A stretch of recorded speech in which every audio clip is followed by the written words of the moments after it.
Good morning, good morning, good morning po sa inyong lahat. Ngayon po ay araw ng Lunes, October 6, 2025. Muli po, nagbabalik tayo dito sa Divisoria para po mag-update kung ano po ang kasalukuyang kalagayan po rito.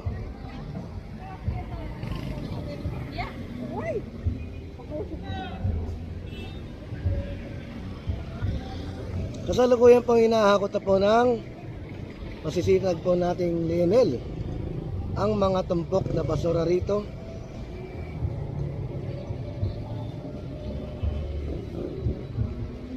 Katawang naman po sa paglilinis dito ay ang DPS sweeper, pati na rin po ang MDRRMO, ang Flushing Operation Team. Nakasalukuyan po nakatambay po doon sa kanto ng Juan Luna.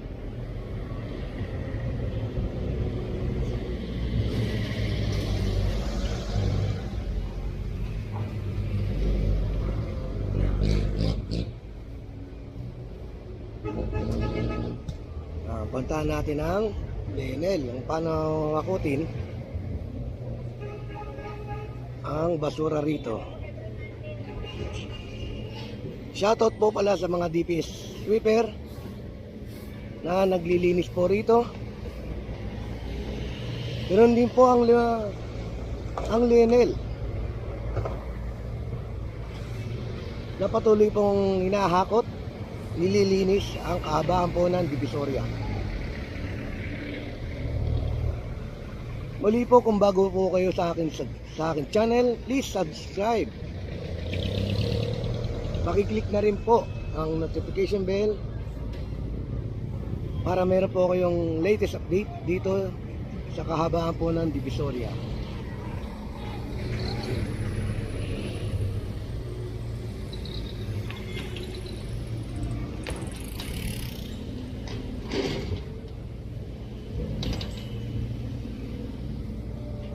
Punta tayo ng Juan Luna.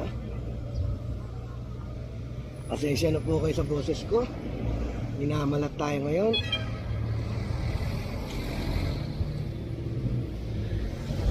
Hindi niyo pa maintindihan yung sinasabi ko. Minamalat po tayo ngayon.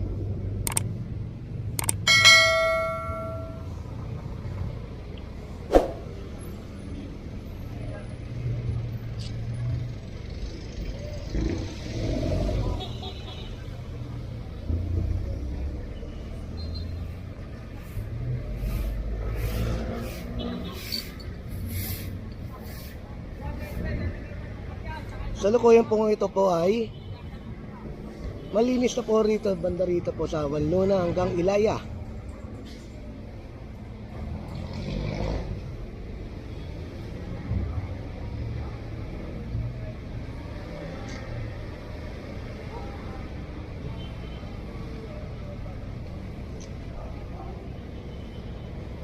Maya pong konti ay magsisimula na pong mag-flashing MDRRMO, ang Flushing Operation Team. Magsisimula po sila mula Juan Luna hanggang Asuncion po. Ayan po. Pagkatapos naman po doon na mabuhusan nila itong kahabaan ng Divisoria mula Juan Luna hanggang Asuncion, lilipat naman po sila sa kabilang side, sa Binondo side naman po. At doon po ay magpa-flashing din sila. Balikan natin ang ginagawa ng Lionel, kung paano po pagkahakot na ginagawa nila. Shoutout po sa aking mga subscriber.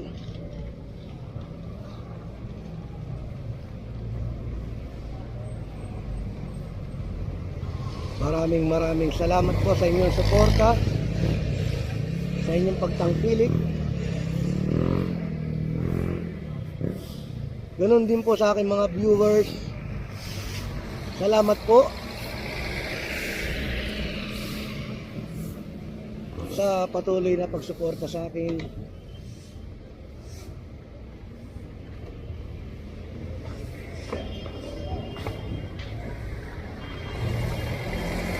mga kababayan naman po nating mga OFW, lagi po kayong mag-iingat. Ganun din po sa akin pinsan. Shoutout sa iyo insan. Lagi ka mag-iingat dyan. Ayan po, ganito po ang ginagawa ng ating mga mangwawalis. Inutumpok nila mga mismis na basura at babalikan naman po ng liner to para akutin. Mga ito na lang po ang natitirang basura, yung nakatutok sa compactor. At banda naman po doon sa Carmen Planas, Santo Cristo, Elcano, hanggang Asuncion ay wala na pong tumpok na basura. Papuntahan natin ang Carmen Planas.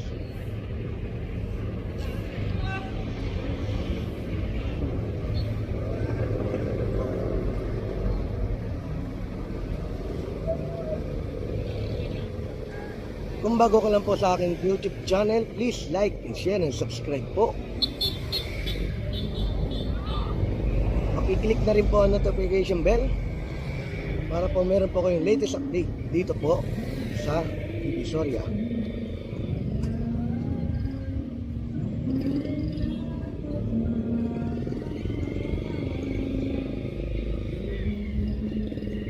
Panoorin niyo po ang full video po dito po sa kaganapan po sa Divisoria, kung ano po ang magiging resulta na paglilinis, pagwawalis at pagpa-flushing. Ayan po, dito po ay kasalukuyan, malinis na po, wala na pong bayad na dumi. Maya maya po magbibigay na po ng hudyat ang team leader ng MDRRMO, ang flushing operation team, para magsimula na po sila mag-flushing mula kahabaan po ng Divisoria. Ayan po, balikan natin ang Lionel.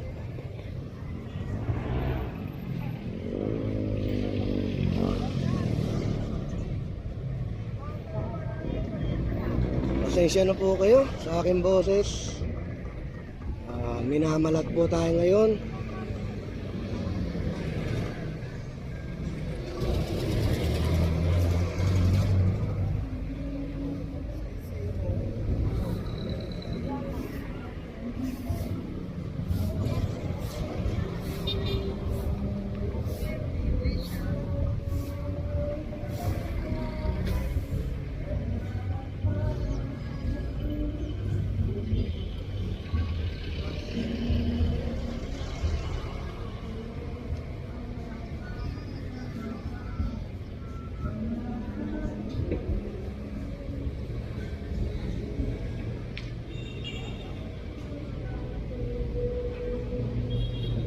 Muli po, shoutout po sa ating mga masisipag na mangwawalis, ang DPS sweeper. Ganun din po sa Lenel. Shoutout po sa inyo lahat.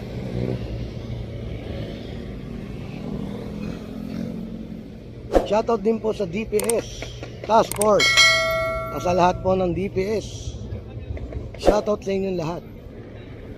Lagi po kayo mag-iingat.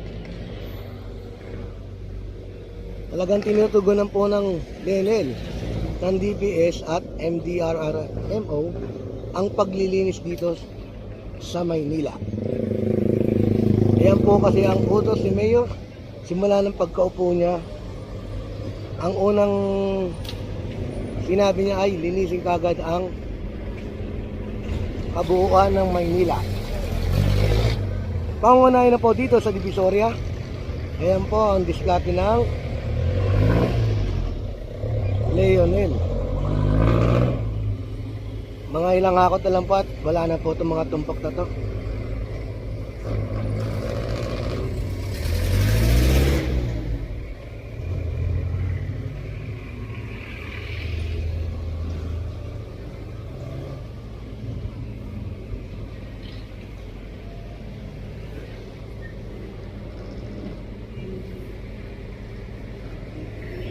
Muli po, maraming salamat po sa pagtangkilik sa panonood sa aking channel.